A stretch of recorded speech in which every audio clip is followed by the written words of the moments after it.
Bien, seguimos con el análisis. El Plan de Jalapa es pronunciado el 4 de diciembre de 1829 por el Ejército de Reserva, con el objetivo supuesto de conservar el Pacto Federal de los Estados Unidos Mexicanos, y se va a adherir a dicho plan el vicepresidente, Anastasio Bustamante, que a la par encabeza al Ejército de Reserva. El objetivo, la justificación, el pretexto va a ser restablecer el orden constitucional. Y cuando Vicente Guerrero abandona la capital para combatir a Bustamante, el general Quintanar, en la capital, se pronuncia a favor del Plan de Jalapa. Para esto, el 16 de diciembre de 1829, es nombrado por el Congreso José María Bocanegra como presidente interino de los Estados Unidos Mexicanos. Va a durar muy poco en el cargo, puesto que el 23 de diciembre de ese mismo año va a ser derrocado por un grupo de insurrectos. Y va a ser instituido un triunvirato, integrado por Pedro Vélez, el licenciado Pedro Vélez, en quien recae la presidencia por ser presidente de la Suprema Corte de Justicia, junto con el general Luis Quintanar, que ya se había pronunciado en favor del Plan de Jalapa, y de Lucas Alamán. Este triunvirato va a entregar el poder a Bustamante el 1 de enero del siguiente año. ¿Qué va a decidir el Congreso? Porque Guerrero va y se esconde en su pueblo natal, Tixla. Hay que recordar que él se conocía muy bien la sierra de su estado, que se escondió en muchas ocasiones durante la Guerra de Independencia, donde las tropas realistas pues no lograron terminar con él.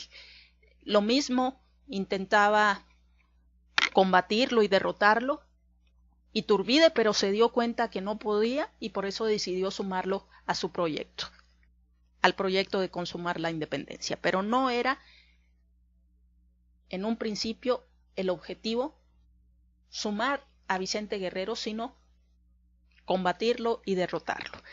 Entonces Guerrero decide esconderse en Tixla y notifica al Congreso que se va a someter a lo que éste decida.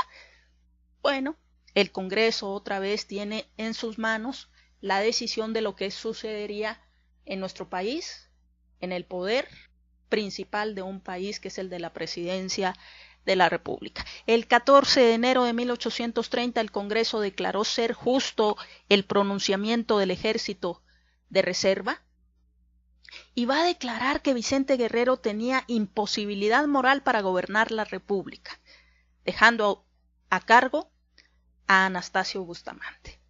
Otra vez el Congreso se desdice de lo que había acordado. Fue el mismo Congreso el que le había dado la presidencia a Vicente Guerrero y ahora es el mismo Congreso el que declara su imposibilidad moral para gobernar la República. Ahí están de las contradicciones de nuestro afamado Congreso.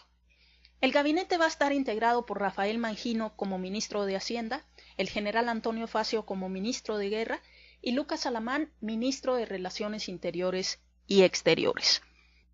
Guerrero y Álvarez, aún quebrantados por la derrota en contra de Bravo en Chilpancingo, seguían resistiendo. Entonces Guerrero ya le incomodaba al gobierno, porque podía regresar, había parte del pueblo que lo quería, y podía regresar y tomar el poder por la fuerza. Entonces, para evitar todos esos conflictos, ya era una persona molesta para el gobierno. Por lo tanto, el general Facio, el ministro de Guerra, decide tramar, junto con Francisco Picaluga, un marino genovés que mandaba un bergantín llamado Colombo, quien se había ganado la confianza de Vicente Guerrero, y así como Judas vende a Jesús por 30 monedas, bueno, Francisco Picaluga propone al gobierno entregar a Guerrero por 1,000 pesos. El gobierno acepta y entonces el marino genovés invita a comer a Guerrero a su buque en Acapulco y lo hace prisionero. Lo entrega en el puerto de Huatulco, en Oaxaca, a una tropa del gobierno, y en Oaxaca se establece un proceso militar en donde se decreta la pena de muerte en su contra, que es cumplimentada en Cuilapan, Oaxaca, el 14 de febrero de 1831.